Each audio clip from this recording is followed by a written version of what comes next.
Sorority House Massacre is a 1986 slasher film written and directed by Carol Frank, whose only other film credits include being assistant director on Slumber Party Massacre and some art film no one cares about. It follows the exploits of college student Beth and her sorority sisters, who are stalked by an escaped psychopathic killer who shares a strange telepathic link with her.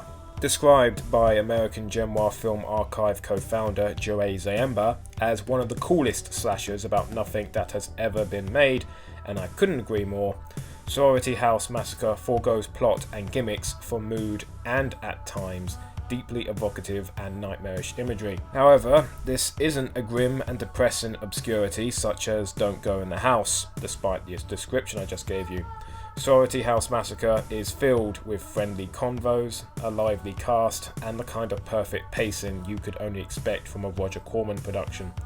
Yes, it looks like an after-school special, but for me that adds to the charm. In terms of presentation, the film does not create a horrific atmosphere, but it is one that still maintains suspense and engagement with its characters nonetheless. Also of note, the character of Beth, played by Angela O'Neill, is a terrific final girl. Shy and charming, an archetype to be sure, but one that was thoughtfully written. And that is telling of Sorority House Massacre as a whole.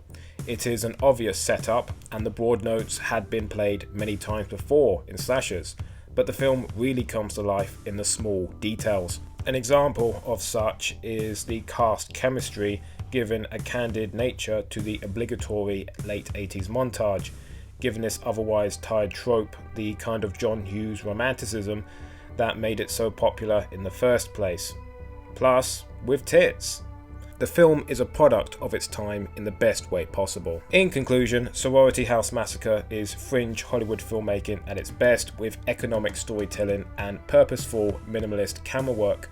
I wouldn't go so far as to compare it with the works of Jacques Tourneur, but it is in that same ballpark. A fantastic 80s B-movie with enough evocation and kitsch that it can weather multiple viewings. Thank you for watching. Please like, comment and subscribe. Tomorrow's film is Devil Riders.